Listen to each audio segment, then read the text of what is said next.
Scarring, if on your face, is very hard to hide and sometimes can lead to even insecurities.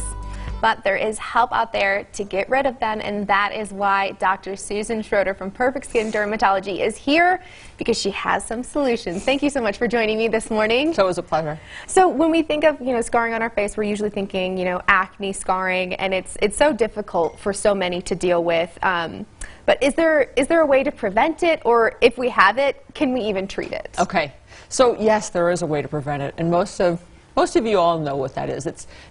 We do see there's a connection to diet, usually highly refined sugars like white sugars and animal fats. Actually, those diets tend to cause some acne. Okay. But also, good hygiene, cleaning your face, using over-the-counters, and then we go to the prescription medications, orals, and in most severe cases, it's usually Accutane.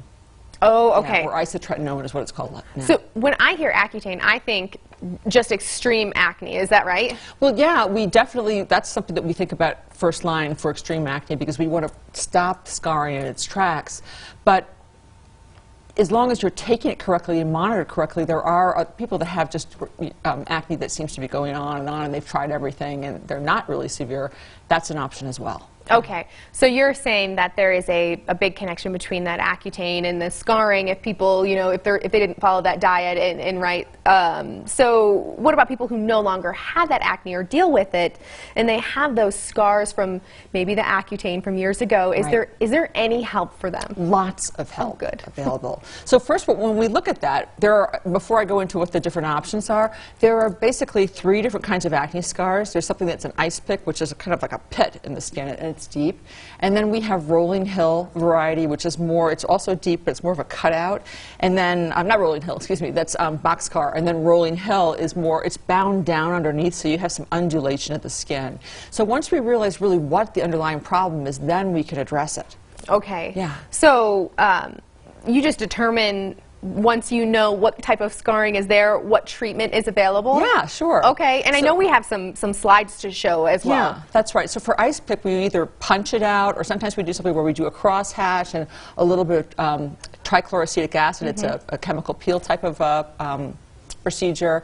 And then for the rolling hill, it usually has scarring underneath, and we can go in there and subcise it with a little needle, that's kind of flat, and then the other one we can cut out as well. So we can do that for that, but if it's more like a rolling hill, we may want to do something like a chemical peel, or we could do CO2 laser, or we can do Lutronic Infini, which is radiofrequency microneedling. All of those things work well. And I can go into detail, too, if you want me to. Yeah, I mean, we have a couple of minutes here. So once you're looking at, what type of scarring it is, are you letting someone know, hey, it's going to take at least this many treatments? Because if they've got acne scarring from many, many years ago, that's probably very deep, and it's probably going to take a little while to get rid of.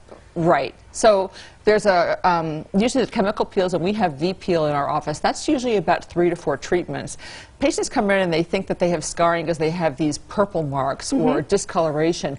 That actually is not scarring, but we can do a great deal with the VI peels, and we can also reduce some minor scarring with that, and that looks really great. Sometimes it'll actually even treat some active scarring.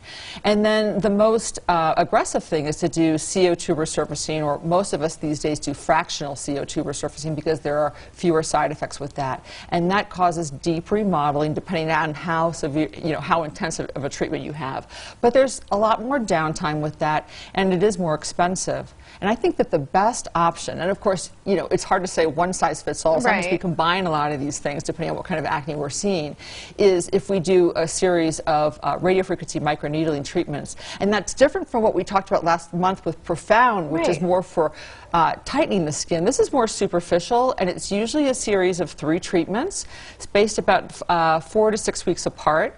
The downtime is less, and it's also more cost-effective to do it that way. We see amazing results with, it's called Infini, what we have. I don't know if there are any slides up there. There were some slides that just showed earlier. Well, I want to thank you so much for your time, Doctor, because like you were saying, you're willing to work with anybody. You just want them to come in and feel confident again, right? No longer do you have to suffer with that acne on your face, because we know that's something that you can't hide. Unlike, you can hide something with clothing. With your face, it's just out there. And you want to help people feel confident. So all they have to do is just come in and check you out, and you guys can talk about options that are available for their budget or for their scarring, right? Exactly. And it's amazing the difference we see in acne patients or people with scarring, how they come into our office and how they leave. It's the energy completely changes. It really is a difference. Well, to get your confidence back, you can go online to perfectskinderm.com. And this segment has been sponsored by Perfect Skin Dermatology.